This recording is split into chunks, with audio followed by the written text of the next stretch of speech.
All right, I'll kick it over to Jeff for this next part. Jeff? Jeff, are you there? All right.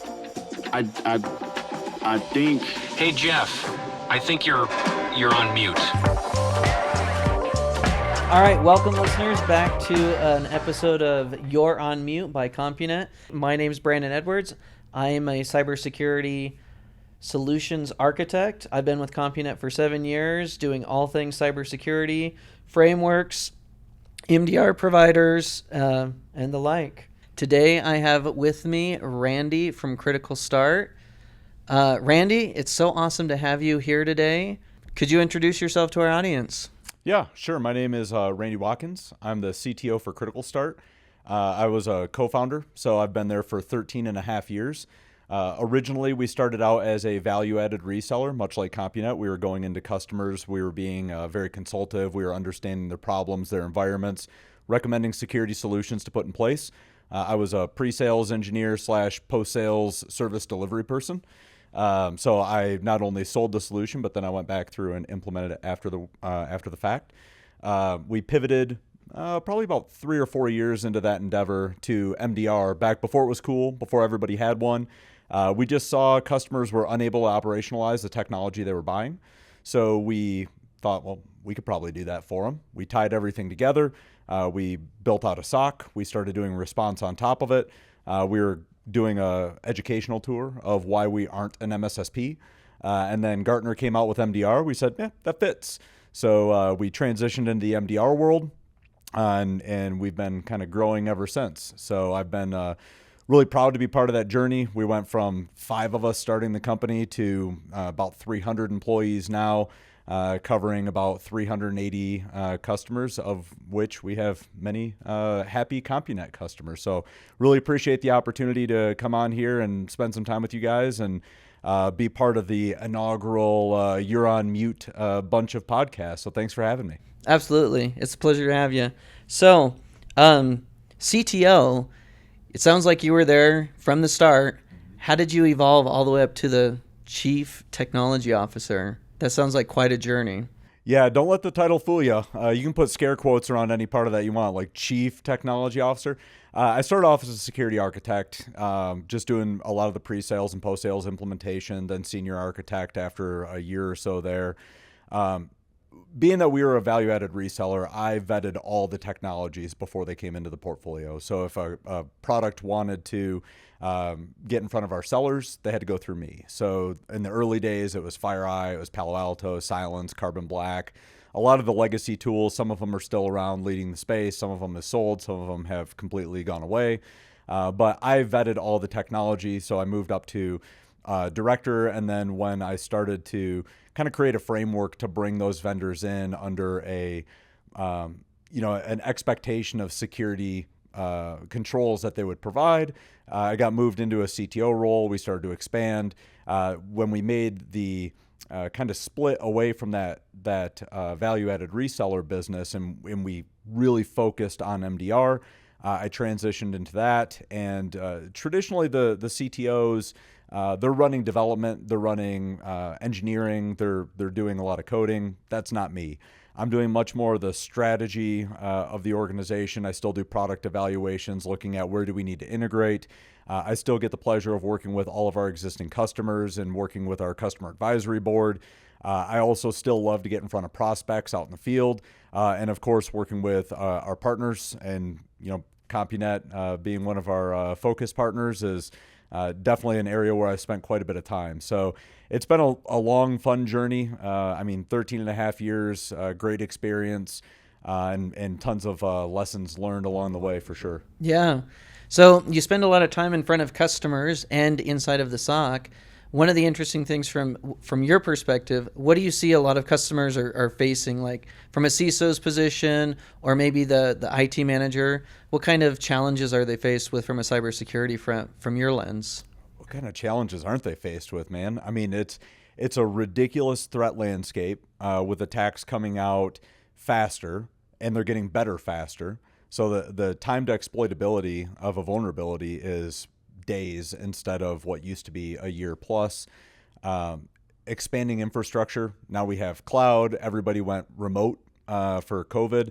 That was massive. It started to push the SASE space, so you have to keep up on the products, you have to keep up on the infrastructure and the users, your attack surface, and you have to keep up on all the attacks that are coming out, all the while getting the same budget or less than you had last year. So it's I really feel for CISOs, and that's why I really love the partnership with CompuNet. You guys take a very consultative approach to understanding what can your customers do and where's the biggest bang for the buck.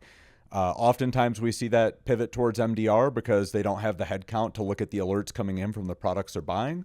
So when it comes to like what problems are a CISO facing, it's like, man, it's overwhelming at times. So I've seen some really good CISOs that come in with a plan and a strategy, and then they learn about the organization, they blow it away and start from scratch, and they do a great job implementing it. And I've seen some just kind of fall back and say like, hey, I need to control a very specific thing. We need somebody who's a larger kind of strategic vision type person that can implement a broad scale security program. It's just a difficult market right now. And there's a lot of headwinds that are, kind of increasing the complexity of what they're having to build. So going a layer deeper on the technical side, and maybe you don't get a whole lot of chance to talk to the SOC, but from the SOC perspective, some of the metrics and what the threat intelligence that comes inside of Critical Start, is there any kind of specific attack that's coming up? Is ransomware kind of dying out? Is it more identity stuff, supply chain stuff? Like, what are the kind of attacks that your SOC team is fielding right now that's pretty prevalent? It's a pretty firm yes across the board. So man, the attacks are getting faster, but the persistent ones seem to be holding the same cadence. So what we see is like spray and pray malware. That's never going to go away. Garden variety ransomware that just gets shot out across the entire environment. That's a persistent nuisance. But for the most part, EDR tools have come a long ways in picking that up and kind of shutting it down. The persistent threats that we see where there's a target of interest rather than just a target of opportunity, they're still following the same playbook of, initial access, establish persistence, move laterally across the organization, exfiltrate some data, and then ransomware is rolling the parting gift.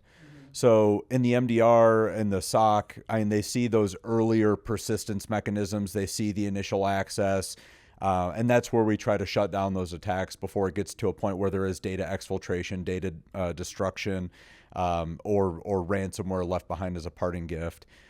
We do see a lot of email attacks. That's a very common initial infection vector, but most of what we're seeing now revolves around identity. The whole mantra of why break in when you could log in is absolutely true. Users are turning over their credentials. Attackers are getting by multi-factor.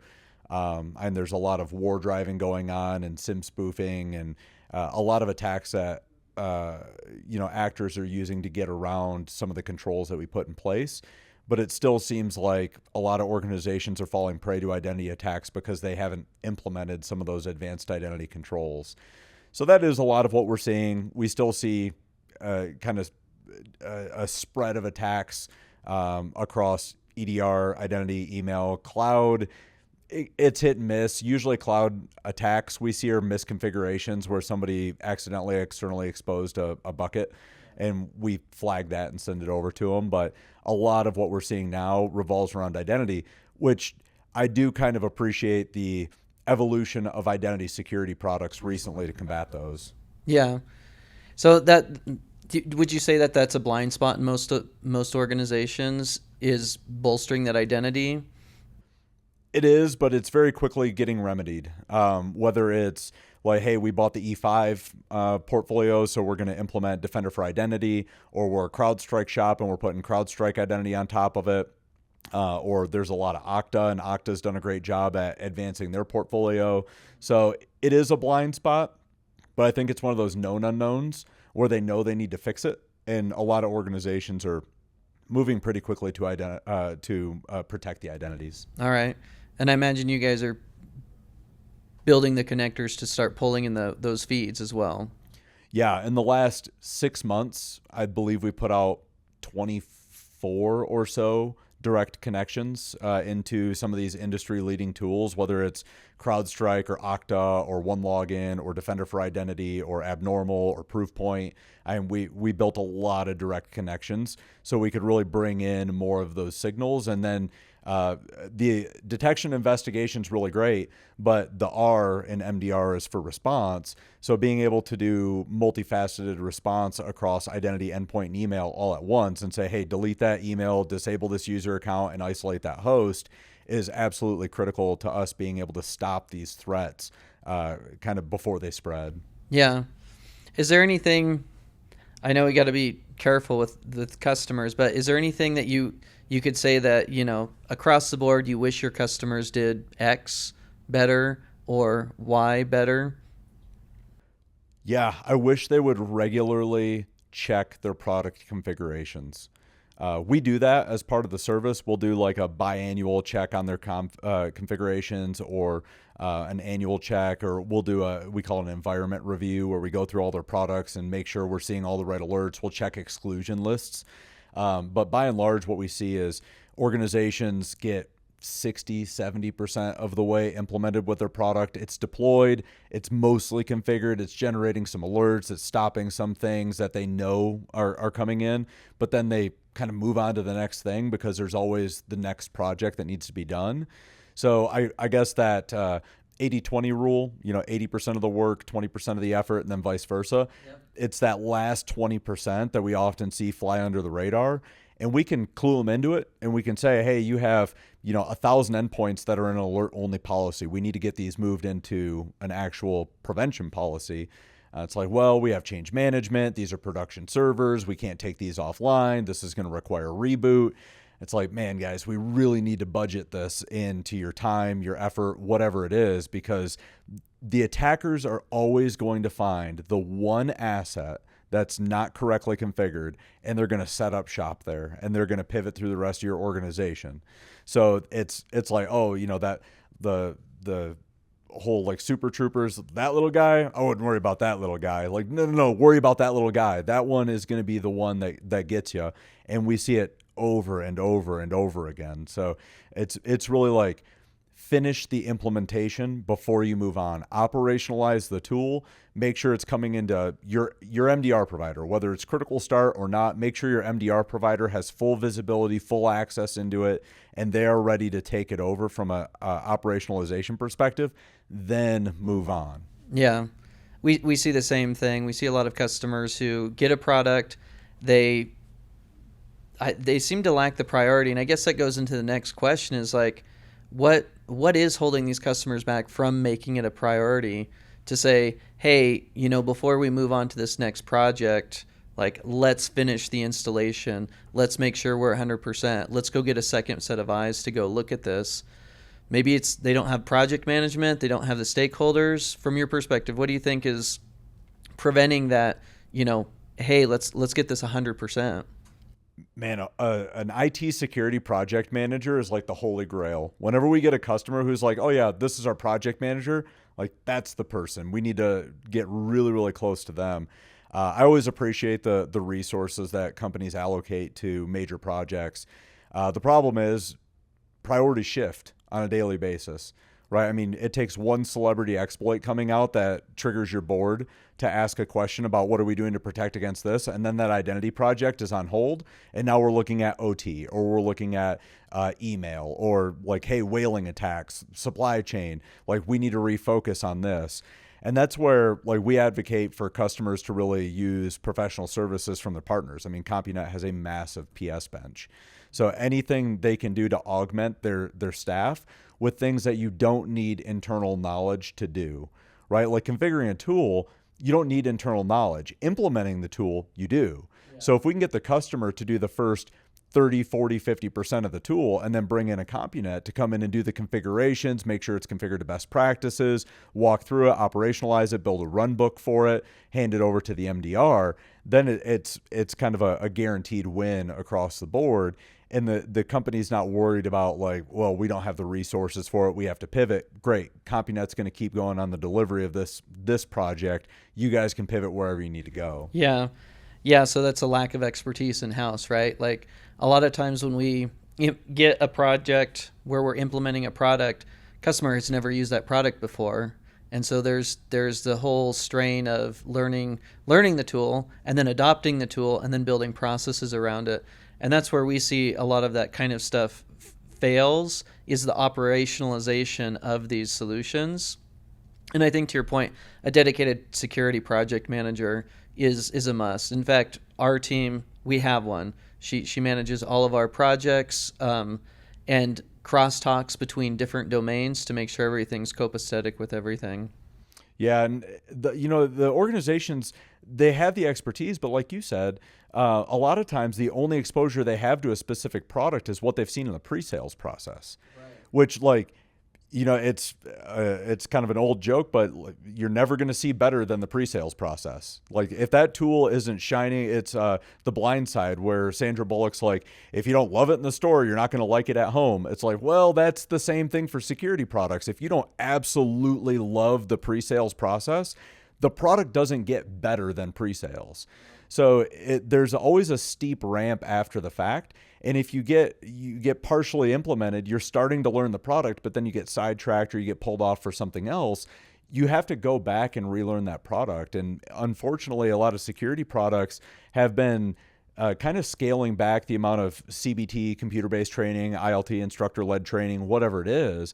They've been scaling that back because it takes time and effort and resources to develop that stuff. And it's like, well, you're really not doing your customers any favors. So it's like, well, if you're the customer, how do you operationalize that technology? I mean, there's so many, like we just talked about the threat landscape and how much it's growing and the expanding infrastructure and, all these different products you have to keep up with. How are you supposed to learn the 37 different products that you have to have in your environment to stop the threats, especially when they don't offer training? Yeah. It's like, man, it's an uphill battle. So, really the pre-sales process, a lot of customers get sidetracked by the shinies, or they get impressed by the shiny. And it's like, well, the shiny is good, but really understand, how does this fit into my environment? Is this the right product? Is this solving the use cases? And that's, again, I'm not going to, I will. I am going to keep pushing in on the value that CompuNet and valued partners bring. Like, you have to push on CompuNet to help you develop those requirements based on your organization, based on the threats you're facing as a company, and make sure that the product that you're purchasing isn't just the shiniest one of the bunch, but it's the one that fits your requirements. So when you do go to implement it, you're not having to do unnatural things that slow down that process, because it's already going to fit in certain areas. And I've seen full development or deployment run books developed before the sale, to where when a customer goes into the purchase, they know exactly what the steps are going to be to implement it. We try to turn over a project plan prior to the actual sale, so they know, hey, once your PO comes through and we engage, here's the 6 steps that we're going to do, and here's the time we plan to do it in, to get you properly implemented as quickly as possible, so you can move on and we can continue to cover your environment. Yeah. As we were talking, the thing I was thinking about was, you mentioned a Microsoft E5 earlier. We have a lot of customers, as they're expanding that infrastructure footprint, they're moving to the cloud. There's this new whiz-bang feature, and sometimes there's inherent security in those solutions, but it's often the last thing they configure. Or if it doesn't have built-in security, it's often the last thing to be like, oh, hey, I've got this cloud, right? I'm going to deploy it. I've got Azure, AWS, GCP. Okay, we've got it done. Has anyone talked to him about cloud security posture management or secure code, anything like that? Infrastructure as a code, how to secure that? Where are those repositories? It often becomes a last thing. How do you see organizations getting better at, or is there a way for organizations to get better at putting security at the forefront of these projects? Somehow building a relationship with the business so security becomes a part of the conversation and not after the conversation, and not a hindrance, right? Yeah. Security is, by its nature, an afterthought. I mean, cybersecurity wouldn't exist if we didn't have networking and infrastructure. Right. Yeah. So it's like, one has to advance and then security gets pulled through. And then for a while, it was probably like 2016, 17, 18. There was this big push to rebrand security as the enabler of secure business rather than like the Department of No. Like, no, we're not going to move to the cloud.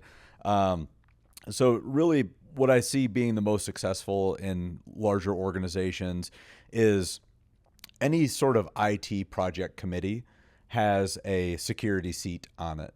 And depending on the size of the organization, maybe it's a security architect, security engineer, analyst, executive, whatever, but some sort of security representation. So before a big organization-wide decision is made, security is at the table. They don't get brought to the table after the decision is made and say, well, how do we secure this?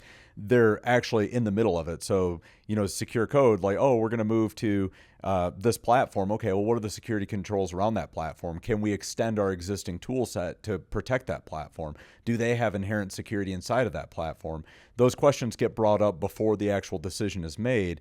And I have seen security pull the plug on some projects. And it was like a organization-wide agreement. Like, oh, they don't have that, well, then we're not going to move in that direction. But that never would have come up if security didn't have a seat at the table during the decision-making process. So, for the customers listening, do try to involve security folks earlier on in the process. And since a lot of the people listening to this podcast webinar will likely be security folks, find your seat at the table when you hear the things being talked about in the first place. Don't wait until it comes down to your desk and now you're getting involved. Try to get involved early. If you hear a project going around, start asking questions about it. See if you can get invited to a meeting, like listen only, and then accidentally pop off a mute with some concerns. But getting involved earlier on is really the key to that. And there's a lot of resources that you can leverage there too. You mentioned Microsoft. They have tons of money for workshops. Microsoft actually funds a lot of implementation and pre-sales workshops, services that help customers understand how to secure things going into it. How is this going to look like in your environment, or just do the implementation inside of your environment? So always go back to those manufacturers as well and say, how can you help us secure this thing? And a lot of times it's like, well, you're either not going to get the sale or you're not going to get the renewal if I can't secure this. And as soon as they hear that, resources become readily available to secure whatever that platform is. Yeah. Back to what were you saying? Back to building a relationship. Like as security engineers out there, I think it is really critical to change the branding away from being Captain No, right? Like you said, IT security only exists because there's a network. There is a business initiative. And I think far too many times, at least in the customers that I've seen that do have some kind of security representative, they're kind of the Captain No, and they're raising their flag up, and they're being more combative than collaborative. So I would echo your sentiment to be a part of those meetings, but be a productive part of those meetings, not just being that Captain No. Yeah, having some good ideas about controls that you can put in place when you come to the table, or a good idea of what security products you already have and how you can better utilize those. It's always better to be the yes and rather than the no at the table. Yeah. But the big thing that you said is like relationships. People like to work with who they like to work with. So it's like if you're only staying inside your security bubble and those are your friends, probably need to branch out a little bit. Invite the guys from infrastructure and networking to go out shooting or drive some cars, or grab a bite after work. Expand your circle of lunch friends. Yeah, let's tear down those pillars that separate the organization. Yeah, bring down the wall. Let's all kind of meet together and be one happy IT family. And really that's the goal, right? We get so siloed and myopic in our view, like, oh, security, we're the team. Like, no, your organization is the team. And really, all of the enterprises in your vertical are the team against the attacker. So you have to look at it as, we're doing this to forward the business, and we're doing it to forward it in a way that doesn't make us vulnerable to external threats coming in. And once you kind of can get that mindset across the entire organization of like, hey, all the stuff that infrastructure does, all the things that networking does, they don't matter if it gets breached. Mm-hmm. Then everybody looks stupid. Yes. So it's one of those things like, hey guys, I'm not here to say no. I'm just here to make sure Russia doesn't come in here after you guys get done building this amazing infrastructure that you have planned. It looks great. I just want to put a little wall of protection around it and make sure we have some guards roaming around the inside so the village stays safe. Yeah. So that village is changing, right? And the guards and all of that. Like we used to have that on premise, and we're expanding to the cloud and all of these things. And MDR, relatively new. I mean, if you look at the whole gamut of things, is coming in. Looking forward, what do you think the next step in the evolution of MDR is going to be as cloud becomes more prevalent, hybrid starts changing a little bit? There's different security controls. Enterprise browsers is a very interesting concept that's coming up. How do you see MDR combating these newer initiatives around infrastructure change and then the attacks that correspond right after them? Yeah, MDR's a bolt-on. It's a bolt-on to security tools, right? So we integrate with whatever your tools are. So if you want to deploy a Wiz or a Defender for servers, Defender for cloud, Defender for containers, whatever it is, Prisma, pick your cloud thing. We integrate with that. We ingest the signal. We'll ingest the alerts. We'll look at the alerts. I think that the next iteration for MDR is it's like a newer technology, really just starting to ramp up. AI. Have you done much with AI? AI? What is that? Artificial intelligence. Artificial intelligence. Okay. Yeah, we're not impervious to the influence, right? We are absolutely implementing AI, and you see it across all the MDR providers, whether it's chat bots or agentic or a full platform that's really built around AI.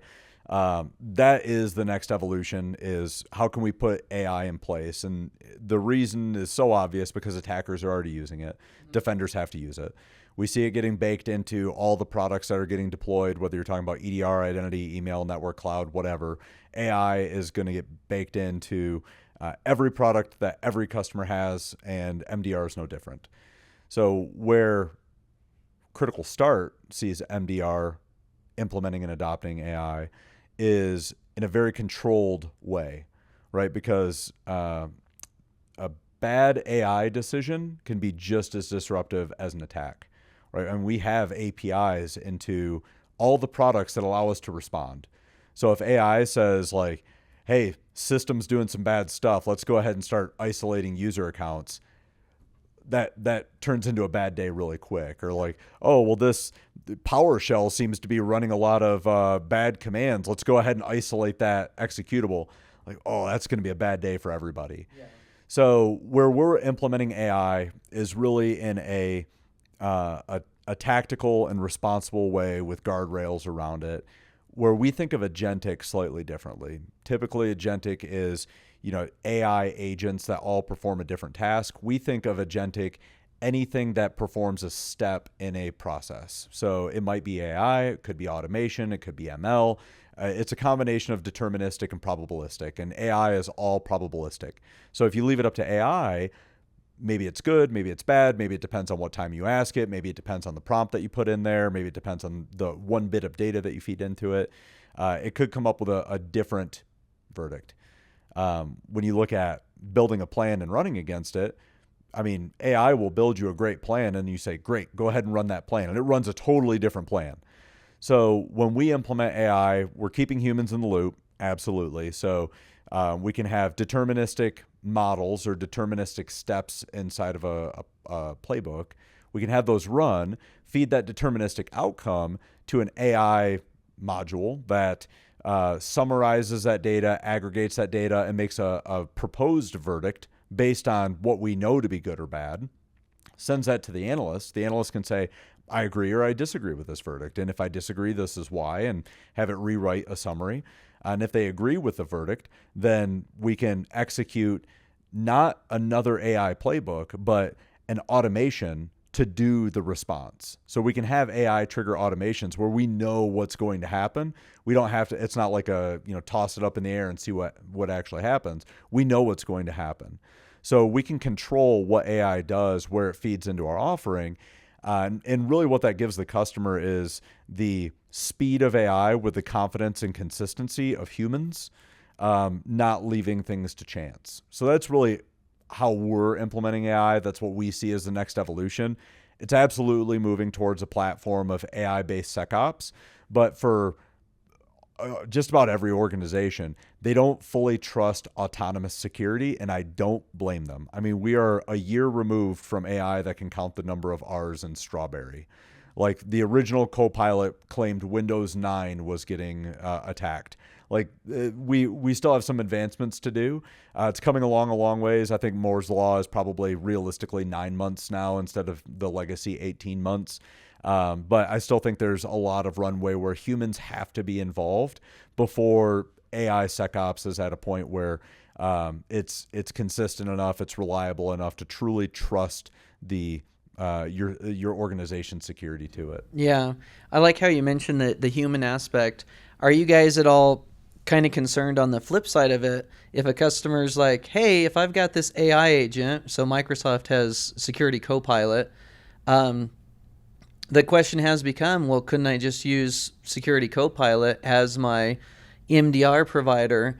I'm getting a ton of alerts, and I just go ask Copilot Security, what are the top 5 alerts I should be focused on?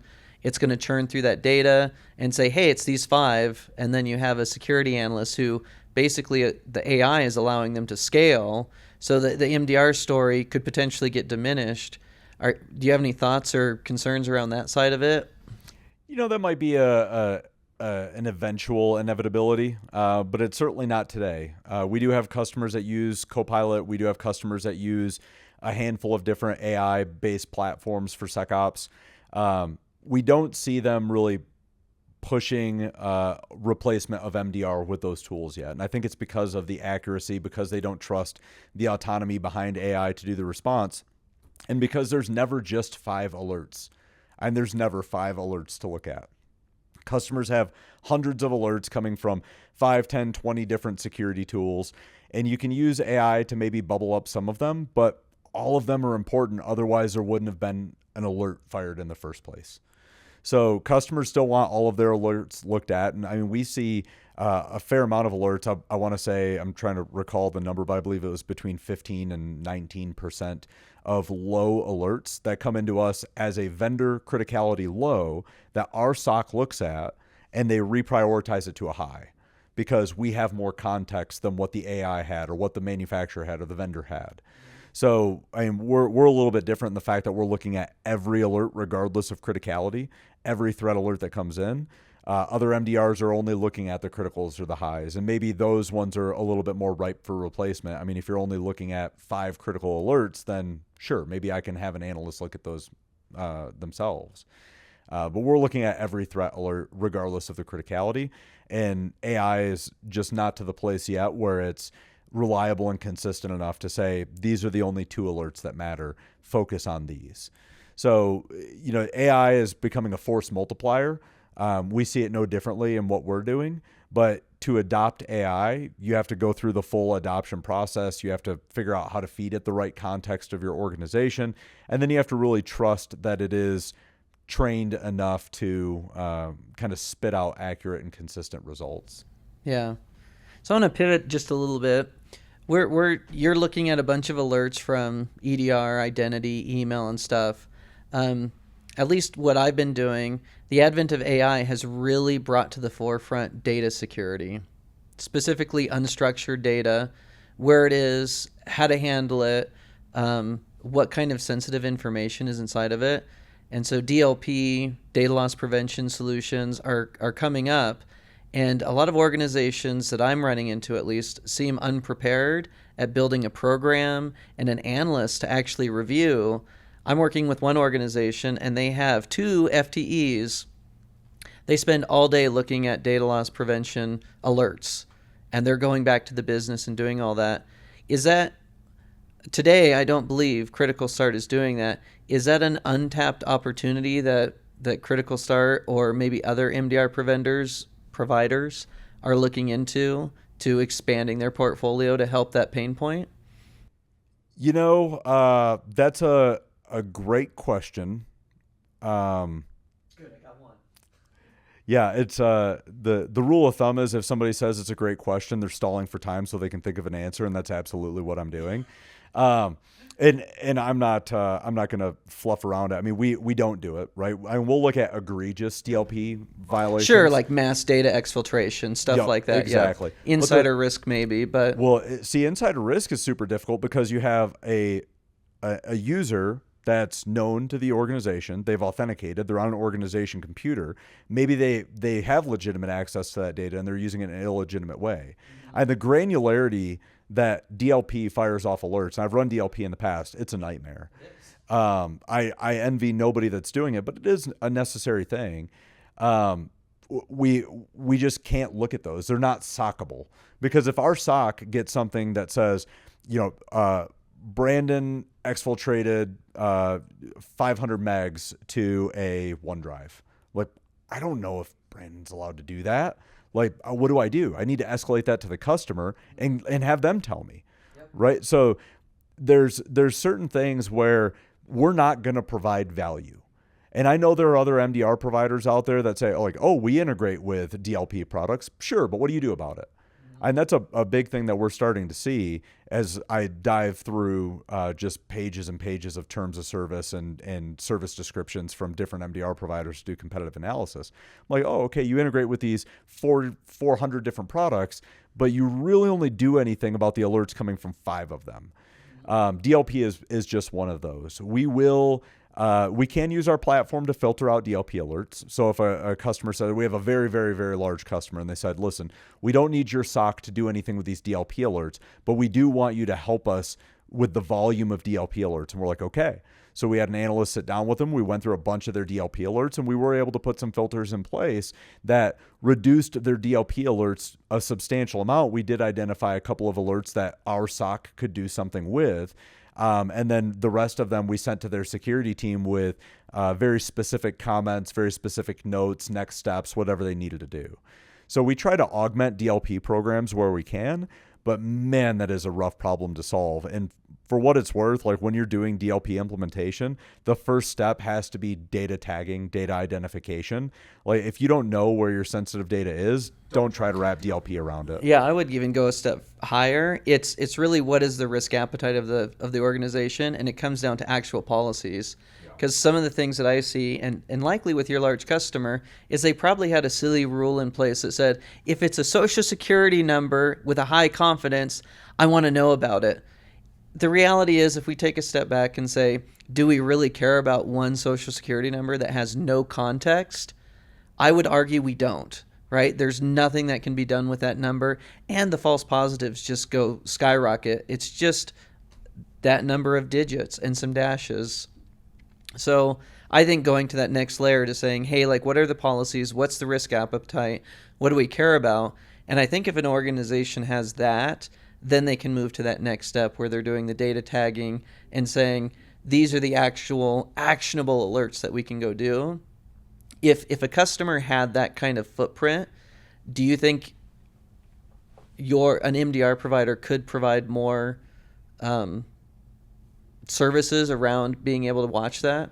Yeah, if they were doing true intelligent correlation around so example, and this is an AI failure. We have a medical customer, and we started getting a lot of DLP alerts. We don't do anything with them, but we notice a lot of DLP alerts. We look at it, and it's like, oh, there's all this medical information that's stored on this unsecure server where it's not supposed to be. We're like, okay. We alert the customer, and they come back, and they're like, no. Those are resumes. They just have medical words on them. So it's not actual medical data that's there. It's just medical words that are in doctor resumes and surgeon resumes. Right. And those were AI-based DLP alerts. Yeah, and I guess it would hit all that. It's got a name. It's got an address. It's got conditions. And it's probably got some medications in there. Like, all of those would be the hallmark of saying, like, this is an actual thing, but it's a resume. Yeah. So I'm sure AI will get better, but with DLP, I mean, I kind of think of it the same as when I took over a global ArcSite deployment at a insurance company, and we were getting like 500,000 critical alerts a day. And I went in there, and it was all the base set rules. and I just deleted them all. My CISO's like, "What are you doing?" And I'm like, "Well, I'm getting to exactly as many alerts as I got to yesterday. The only difference is now we can start building intelligent rules based on the data we have coming in and what's really important to us." And if you start with that and you can build some intelligent DLP rules that say a social security number in combination with a first name, last name, or an address, or if it's labeled in a social security number field, or if you're just looking at the database itself, or if you're looking at whatever it is, if you can, kind of wrap a moat around where your sensitive data is and write those correlation rules in a more intelligent way to where it's a higher probability of a true positive, then there might be something MDR can do about it. But at that point, it can probably just go to your team. And then having 2 analysts that are looking at true DLP violations is feasible, because you shouldn't have that many DLP violations on any given day. I mean, No. ideally 0. Right. The business should function as a business, so you should know what those data flows are. So we shouldn't be flagging on it. We should be flagging on real risk, real insider risk. So speaking to that insider risk, right? You brought it up earlier, much earlier. You said, hey, it's much easier to log in than crack some credentials, right? So, we're logging in. What is Critical Start or other MDR providers doing on the insider risk? Like Microsoft has insider risk management. It's a platform that's very convoluted. There's a million nerd knobs that can be triggered on there.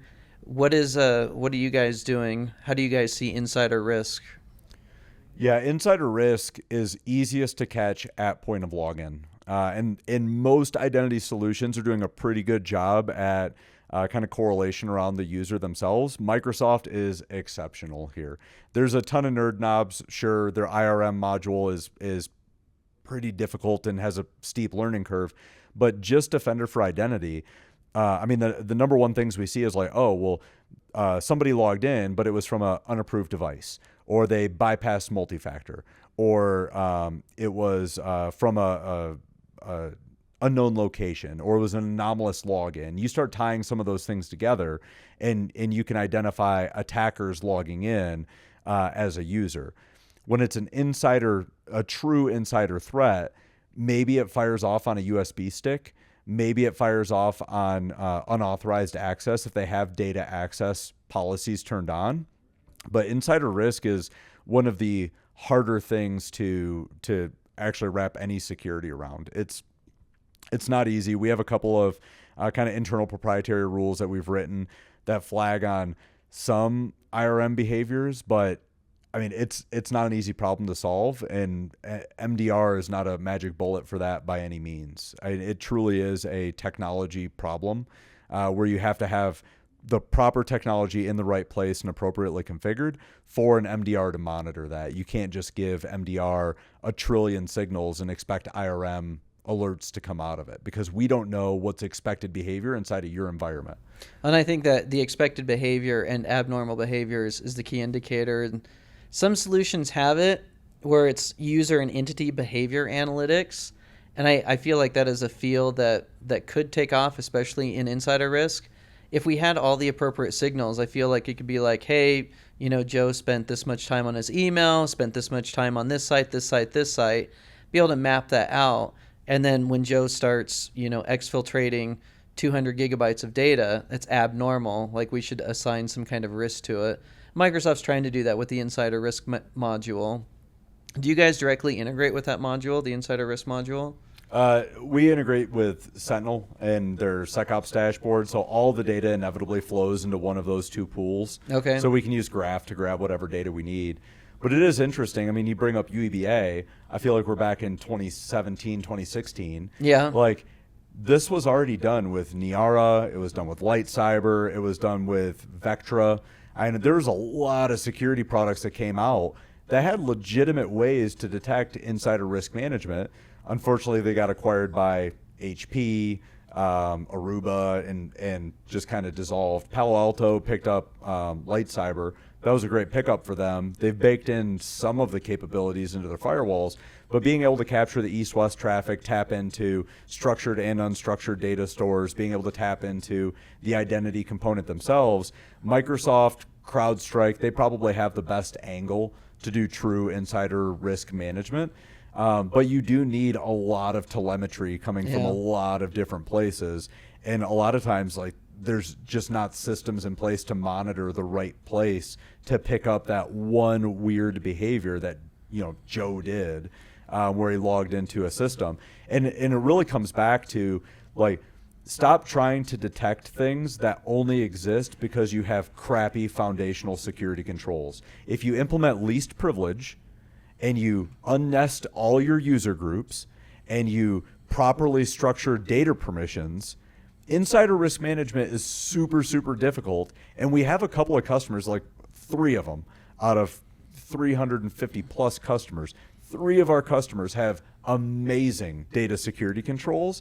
And if something pops in their environment, it's bad, and it's probably a malicious user. Yeah. Yeah. So it's like, when you get the foundations right, the rest of the controls work a lot better or become unnecessary. Yeah. So really, I feel like we're trying to solve a foundations problem by implementing advanced technology, because it's really, really difficult to solve the foundations problem. But the advanced technology is never going to fill that big of a void. We have to do some level of foundations correctly before we start to implement the advanced technology on top of it. And for what it's worth, I mean, shout out to Varonis. I've always been a big fan of their product. I don't know how much you guys work with Varonis. Quite a bit. Yeah. I mean, they have a lot of tools. They have some assessments, professional services. Their product is insanely expensive, wildly useful though. Yeah. And it does a great job at helping pull back all those permissions and find all those nested groups. And I know, like, I ran it at a company before. The domain admin group had all users nested in it. It was a nest of a nest of a nest of a nest. And when I looked at it, I just ran the product, and it said like 2,814 domain admins. I was like, wow, what in the world? And it turned out through, like, just parented nesting. Oh, wow. That all users were part of domain admin. So, guys, I think I found that could be an issue. I think I found something we needed to fix here. Yeah. So really going back to the foundations should be the starting point for any insider risk management. And if it's not at least part of that solution, sure, implement your UEBA, put on your, whatever you have, turn on all the advanced features, find a product specifically for IRM, sure. But in parallel, you have to be doing some sort of foundational data security, user security, pull back those permissions, really choke the data that's important to the organization. And if you don't know what data that is, we found problem 1, right? You need to understand what data is truly the crown jewels to your organization. Where are we going to face massive regulatory scrutiny? Where are we going to have huge compliance fines? Where are we going to have to do disclosure? Where are we going to have to buy identity monitoring for our users? Let's protect that data. Let's pull back all the permissions. If you don't need them, you don't get them. And then let's start looking at the user groups, who's nested, who's not, who needs to be there, who doesn't, pull all those things back. And I mean, the DLP alerts should really tank. Insider risk management alerts should really tank. And if they don't, you probably have a bigger problem or an active breach on your hands. I think not only just insider risk and other, I think that can expand to the whole footprint, right? Basic, I don't know, maybe with your customers, like you said, you only had 3 out of 300 that did some fundamental things around data security. We find a lot of customers, maybe it's overlooked, it isn't a priority, but sometimes it's just basic AD hardening, like Active Directory hardening just isn't done. Yep. Like there's CIS benchmarks that can be procured and deployed to endpoints, and some of that stuff just isn't done. There's some easy fundamental ones. We do a lot of pen testing stuff, like there's an application LSASS, and you can dump credentials from it. Well, there's a configuration called Credential Guard. You just turn that on, and you can't dump credentials. All of the domain admins that we pull from any endpoint is just by exploiting that one feature that's a security configuration. For whatever reason, it's not on by default. So I think there's a lot to be said about going back to the fundamentals. And we like, you said compliance, right? Security frameworks. I think that's a thing that a lot of customers are adopting now, or should be looking at adopting, so they can go back to those fundamentals and say, like, hey, there is this cool widget that's really cool, but hey, like, let's say identity detection and response. Like, okay, that's a really cool widget, but if you guys have no conditional access policies and Active Directory has nothing, maybe we should put some of that limited budget in hardening that environment, and then we can start procuring a tool to protect it.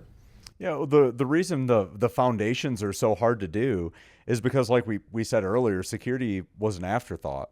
Yeah. Like, network and infrastructure came first. So when security came on the scene, Active Directory and the network were already there. Data was already there. And it was like, okay, protect us going forward. But we really need to protect going back and then go forward. So now, and I kind of see this in frameworks, and it's disappointing but expected because there's only so much you can do, right? You can't tell every organization, blow away your AD and try it again. Like, delete all the data. Just blow away AD and go to intra ID. We'll be done. Yeah, just start from scratch. Delete all your data, rebuild everything, put proper permissions on it. It'll be fine. We can't do that. But a lot of the frameworks are bypassing any of the foundational controls, and they're going right to advanced controls that make up for the gap in foundational hygiene. Yeah, I think it's an oversight. Now, I do think some of them are good, and you should always have a framework. Have a framework. Do pick your favorite. I mean, CISA's put out a lot of guidance, but I'm a big fan of actually the new PCI standards that came out. Pretty solid. Any of the NIST stuff is fantastic. ICS is great. I mean, pick your flavor, but do have a framework to chase after. Just recognize where they're trying to put advanced technology on foundational failures and see if there's an opportunity to go back through and change some of it. You don't have to build a concrete foundation, but it can't be on like water either. So if you can at least do Active Directory hardening and Active Directory cleanup, like, man, that returns in spades. The most frustrating thing to an attacker is properly configured permissions. Yep. Like, I've done pen testing, and nothing annoyed me more than getting a handful of user IDs and passwords and then going to try them out and realizing that they only have local access. I'm like, dang it. Like, there's no server crosstalk. There's separate admins.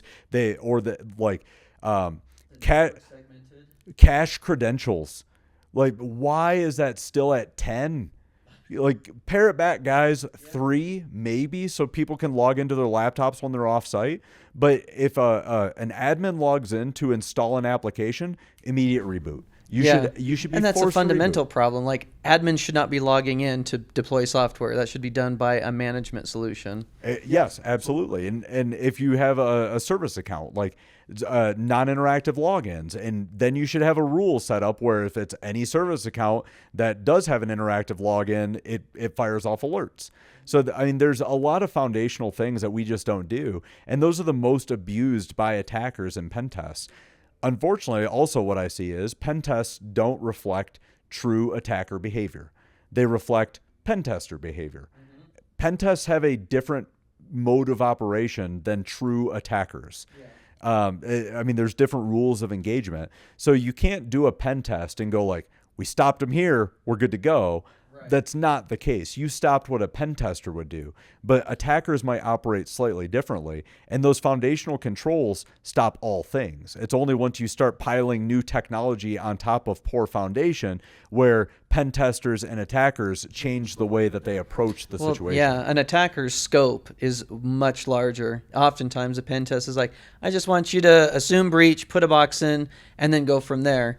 An attacker is going to be like, hey, I've got phone calls, I've got emails, I can do all sorts of things. I can start phishing social media outlets and start pulling in other information. I can start blackmailing to get into the organization. Yeah. Like, I mean, that starts to sound like a movie, but that's the scope of what they're capable of doing, where a pen test is like, okay, I plugged in a box, I'm going to scan your network. Well, and even if you do a full black box pen test, like, they're going to start from outside. They're not going to do a lot of times. So I used to do pen testing, and they would say, well, social engineering's outside the scope. Right. I'm like, well, like, Scattered Spider, all they do is call help desk and get you to reset passwords. And they're being massively successful with it. So, I mean, like, another foundational security control that really needs more emphasis is user awareness training. And it doesn't matter who you are. Like, I mean, we do user awareness training for our security analysts that are security analysts. I mean, I got a text message 2 days ago that said, hey, let me know when you get this text message. Randy Watkins, CTO of Critical Start. I was like, I didn't send that. So I responded. I was like, hey, got your message. I was like, I need some prepaid gift cards. And I was like, I'm not in a spot to do prepaid gift cards. Well, if you just give me the password to the system, I can go ahead and take care of that. It's like, okay. Like, I see where this went real quick.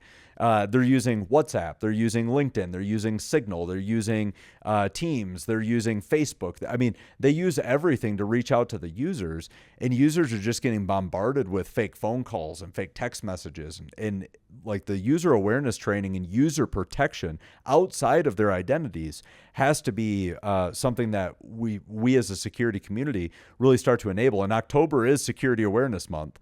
So like, happy Security Awareness Month. I've had outreach from 4 or 5 different customers where I'm participating in their company-wide security awareness training. Hallelujah. We should do that more often. It shouldn't be Security Awareness Month. It should just be security awareness all the time. Like, once a year is not enough to emphasize something that could potentially catastrophically impact your organization. And one thing that I put on all of our analysts in our company is the failure or the result of our failure is not a breach. It's not bad reputation. It's not an angry customer. It's death, right? Like, we have critical infrastructure. We have healthcare. We have really, really, really high-end clients that need us to do our job. Otherwise, people can die. Yeah. So like, we have to treat it with that level of like sincerity and seriousness. You have to take this serious, and like, user enablement, user awareness, user education is absolutely part of that. And I don't think organizations put enough emphasis on what the result of a failure to do our job is, or what a result of a failure to protect your credentials could result in. So that's something I really try to beat into a lot of these security, or a lot of these organizations when I do the security awareness training, is like, guys, it's not like, oh, well, darn it, our company got owned and now we're on the front page. It's like, well, what about patient care? What about the pipeline on the East Coast that all of a sudden exploded? Like, water treatment plants. Chlorine drop. Too much chlorine, guess what? I mean, and the only thing that caught that one, the one that happened in Florida, the only thing that caught it was like Bob sitting at his computer looking back going, that gauge doesn't look right. Yeah. Like, that's what stopped a lot of people from dying. Yeah. Was one guy seeing an analog gauge and going, I don't think it's supposed to be there. I don't think, yeah. It's wild. So like, when all else fails, like, users are the easiest thing to breach. And like, firewalls, sure, exploits, yup, and like, whatever. Users, attackers will go after users. It's the cheapest place to attack. It's the most prevalent place to attack, and it's the most successful place to attack. You know, thinking about job roles and responsibilities, I don't know. I don't think I see that enough. Do you think we should start putting in like the guarding of credentials and the guarding of your roles and responsibilities in the organization inside of those job roles and descriptions? You mean for standard users? Yeah. Yeah, absolutely. And maybe even the next step further is like repercussions to failing. So that's the thing, right? Like, it's you should do this, and then there's the carrot or the stick. And the carrot is like, hey, everybody look at Mike. He did a great job at reporting this phishing email. Go, Mike. And then there's the stick of like, we're going to fire people. So we had a hospital. This was a long time ago, probably back in 2013, 2014, when there wasn't a lot you could do about phishing except for enablement. And they were doing phishing testing where you send the fake fishes. And it was a hospital. And they said, listen, 3 strikes and you're out. If you fall for 3 phishing tests, then you're gone. And after their 3rd phishing test, they had like, I want to say it was 25% of their nursing staff that they would have had to fire. And they're like, well, we're going to pull back from this one a little bit. So you really have to push the enablement, the training, then test it. I mean, you really got to say it 6 or 7 different times before a user clicks, and then start the training, start the education, start the awareness, and then you can lean in with the carrots, right? There's a reward. You know, I've seen, what was it? It was like a cybersecurity influencer award or something like that they gave out, and that was really cool. Or they did gift cards, if you have like Work Tango or something inside your environment, like, oh, we'll give you points if you report a successful fish. Great. And then you can lean into the stick where it's like, hey man, if your credentials get leaked or if you give up your credentials, then we'll have to talk about actions. The only problem is that stops the users from coming to the security team being like, hey, I clicked on a phishing email and I didn't realize it was phishing. I put in my credentials. They're not going to come to you. So it really is a delicate balancing act where you can't fire people for giving up their credentials, because a lot of these things are so convincing. But training them on like, this is what a URL looks like. This is what a URL should not look like. Like, here's an O instead of a 0, right? These are the differences. Here's a 1 instead of an L. This is what it looks like in the URL. Here's how you hover over a link to see where it's actually going to take you. Like, these are the things that you need to look for. I don't see that done enough. It's not in the awareness training, at least the stuff that I've taken. It's like, oh, be suspicious of emails asking for your password. Like, yeah, but what if you get a password reset email that takes you to something that looks exactly like Microsoft? They do it all the time. And even the most advanced phishing services, they could be 99.9% correct. But if your organization gets 1 million emails a day or 100,000 emails a day, that's still 1,000 malicious emails that are making it through. So it really is just a spray and pray game for the attackers that organizations have a really hard time handling. And your users are the first line of attack. They're also the first line of defense. And they're going to get hit first, but they can be the ones to stand up and say, like, this doesn't look right. I'm going to send this in. Now, when they send that in, Critical Start gets one submission. We can immediately see every other mailbox it was delivered to. We can say, this is malicious. This is a fantastic job. Pull it out of all of the email boxes. It's come a long ways since the click and drill training. I mean, now you have training that's more engaging. It's funny.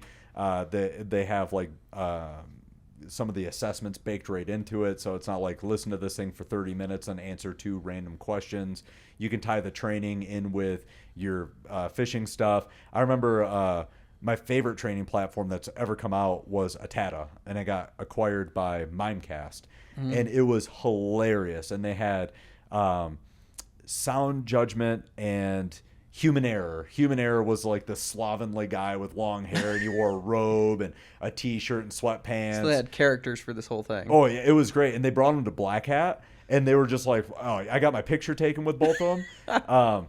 But Better Judgment was like this, prim and proper female, and she was always, it was like the angel and devil type thing. And the user would like, oh, I found this flash drive on the ground, and Better Judgment shows up. She's like, you shouldn't use that. You should just put it back down, throw it away, whatever. And then plug it in. Human error comes in. He's like, sweet dude, free flash drive, plug that in. Or there's like a email that pops up and it's like, you want a cruise? And he's like, man, sweet, free cruise. We're going on a cruise. And then she shows up and bursts the bubble. But it was so funny that I would find myself watching that stuff at like midnight on a Saturday. Everybody's out partying and I'm watching user awareness training. I'm like, this is great.